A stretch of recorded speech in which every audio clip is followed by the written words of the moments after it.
If you've ever tried to add auxiliary switches to a modern truck, then you already know the pain. Welcome back to Donslife and welcome to the channel. Having to manage giant conduits like that, extra wires attached to boxes like this, running through the grommets, the firewall access points, which are usually tucked in very difficult to reach areas. They're way back there in the abyss and they are a real pain to deal with. Many of you know the struggle because you've commented on it before in my videos. Well, good news, the struggle is over. We now have a wireless 6-channel solution and we're gonna try it out.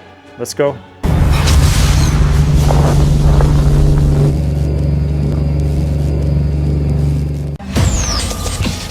Now the OG subscribers probably remember these. These are knob covers for the chrome knobs. This one says AT4. They go over top of the chrome knobs, which I think are kind of ugly. In the GMC Sierras and Silverados, the first generation interior ones, they make the knobs look a little more rugged, as well as they give you that customization that some of us are always after. Well, I partnered with Magnolia Advanced Designs again to bring to you this 6-channel wireless auxiliary switch panel. Now, when I was first contacted about this product, I said, yes, absolutely, send me one and we will have a look at it and show the audience because I know you're curious about how something like this might work, or more importantly, integrate into your interior. The one that they sent me is actually for a ZR2, which is a newer interior than what I have here. But the good news is, this one will still fit. I'll still be able to demonstrate it in this video, but it's not going to have the same fitment that it would on the newer interior style. So 2022 up until 2026. If you have a 2022 to a 2026, well, good news. I'm finally doing an install that is made to be seamless in your interior and not quite seamless in mine, but it'll serve its purpose. Sorry to complicate things, but I just want to be clear that the one I'm installing right now is a better fitment for the 2022 to 2026 interiors, the refreshed interior, and not necessarily mine, but it'll still fit. But there is a slight difference. But I'm sure many of you with the newer version of this truck are happy that I'm doing an install that actually is perfect for your interior. So let's move on to reviewing what's in the box. So here we have our actual switch panel. You can see it has an integrated antenna. There's one screw in the lid right now, but you have a remote wire which you could tap a fuse in the engine bay. So when the ignition's turned on, it then gives power to the switch panel, and then in turn you control it wirelessly from the grab handle switches right here. You can see we have 6 fuse locations. We have 2 30 amp, we have a 20, a 15, and 2 10s. This will work for 12 volt applications up to 60 amps or 24 volt applications up to 80 amps. In our case, this is a 12 volt application, so we can do 60 amps at once. And to be honest, 60 amps at once is quite a bit. I have a 12 switch wired system in here, and I don't use 60 amps all at once. So this is going to be sufficient for most people. To give you an example, this dual row 42-inch light bar doesn't even use 30 amps. I have mine on a 30 amp circuit. And then little lights like these, and I have 4 of them on the same circuit, is under 10 amps. And if you have cubes, ditch lights, those type of things, they're usually pulling under 10 amps for a pair or just slightly over 10 amps depending on the size, which means there's lots of options on a panel like this. It's so nice that everything's LEDs these days because they draw very low amounts of current but put out a ton of light output. So back to the panel. These connect to the power and ground inside the engine compartment. You can see on the back of the control panel, there's adhesive tape. So you can stick this right to the top of your battery cover or fuse panel cover, just as an example. Here we have the extra screws that will secure this plate once we decide where we would put it. And then we have the replacement bolts that would affix this to the grab handle in the vehicle on the A-pillar, which is right here. And then they give you a nice sheet here with all these different graphic options to put over top of your switch panel numbers here. Now, if you look at the side of the wireless controller, you'll see a USB-C input on the side. That's to charge it because, again, this is wireless. And if you can't tell, it's fairly lightweight, but it certainly is rigid, and it is not going to be something that's going to crack from heat or cold. It is probably more solid than some of the components on your dash. You can hear how solid it is. And then we have a USB-C cable to charge it up. You take this bent end here, this elbow, put it in the side, plug it into one of your free USB ports in the truck, and let it charge while you drive. Now you might have noticed off to the side here, I also have these. These do not come with this kit. This is just something else that Magnolia Advanced Designs offers. And what it is it's gloss black covers for the dull black area around your sliding glass window if you have it. My apologies, it's a little bit hard to see mine because of my ibex rack. But right there's some dull plastic above and below the middle window. You can't see the bottom of mine because I have the ibex rack at the front kind of blocking it, but you can see it at the top. There's a patch there that is dull. That strip that they sent me, or those strips, you just clean this up, adhere them to there. It'll give your back windows an all glass appearance and not a partial glass and partial matte plastic appearance. So cool little upgrade, but I'm not going to do it today. We will do that at a future date, but you can find these on their website as well. All right, we're gonna do a little bit of a wiring and functionality demonstration here in a moment. We'll also mount this in the vehicle so you can get a sense of what that would be like. But first, we will direct our attention to the wiring, and we are going to wire it up to this Bluetti lithium-ion battery, which is part of an upcoming video that I'm filming, but I can't talk about it yet because it's top secret. There's a release date in mind. So this is a great time to consider subscribing to the channel so you don't miss out on updates like that. We are going to wire positive to positive, negative to negative.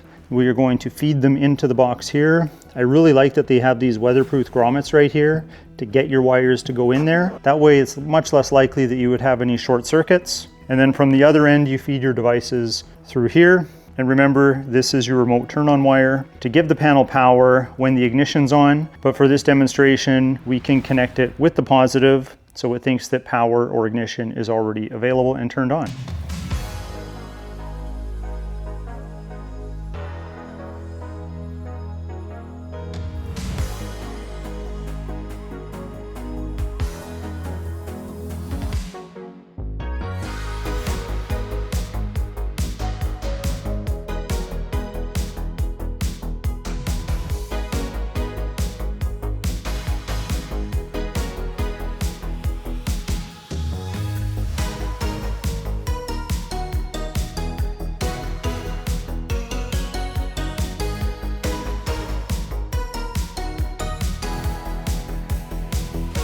All right, we're ready. It probably looks more complicated than it really is, but I'll walk you through it. So first you'd have your switch box mounted probably on the fuse box panel or the battery inside your engine compartment. Then you would run your power and your ground, one to the positive position on your battery and the other, the black, the ground.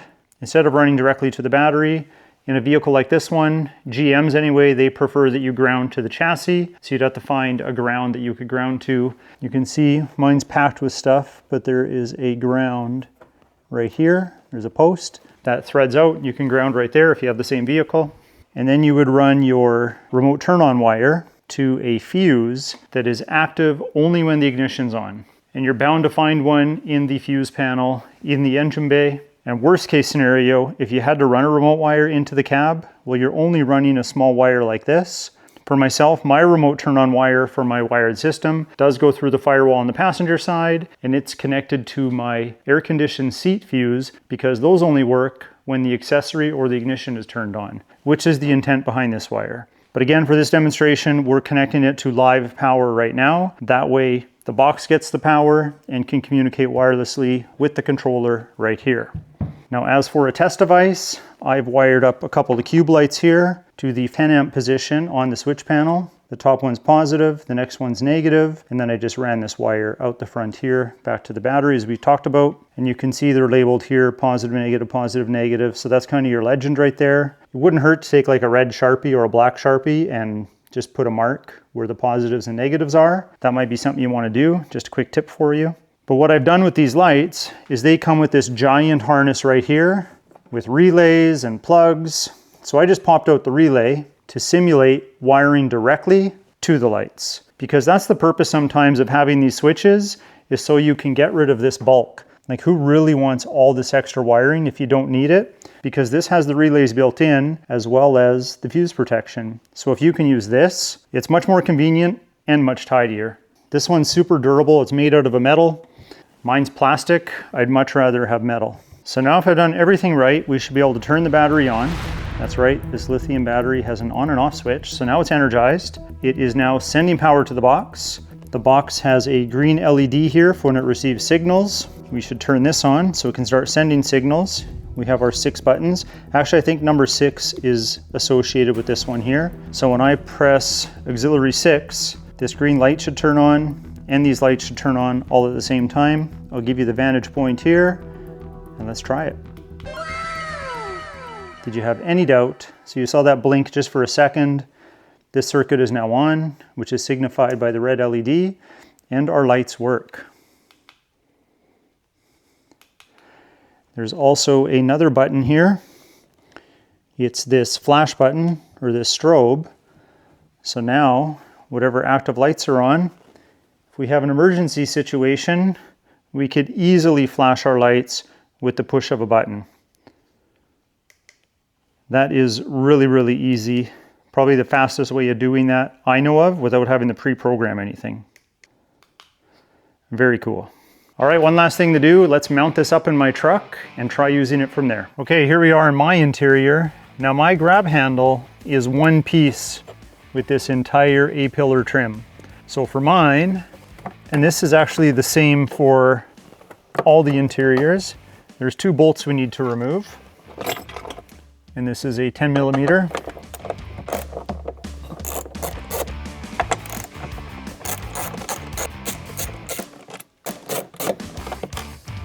So now we're ready to mount this, and it's similar on both interiors, but let me get it on there with the bolts so we know exactly what it's gonna look like. I've already tested the threads here, and the bolts that they send you fit properly, so I know they're the correct thread pitch. Insert them into these 2 holes here. I say do that first because it's actually a little easier to get them started and lined up.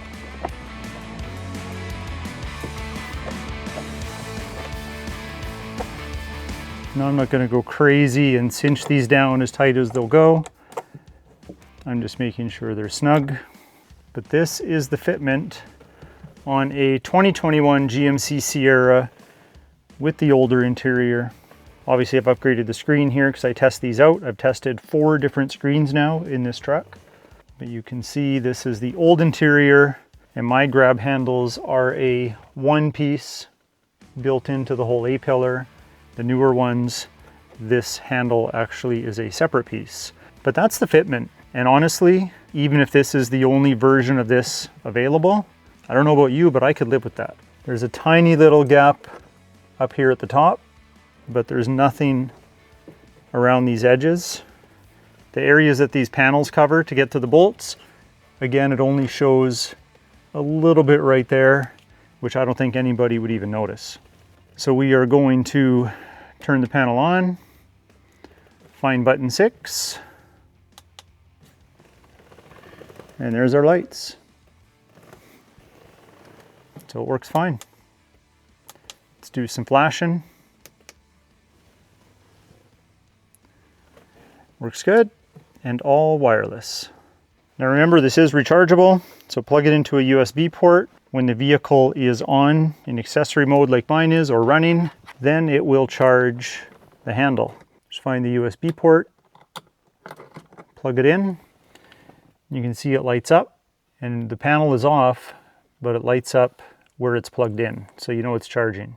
We can still turn it on and use it while it's charging, that's not a problem. But I just wanted to show you that functionality. I don't know what the lifespan is once it's charged, but my guess is it could be several months. It's all going to depend on use.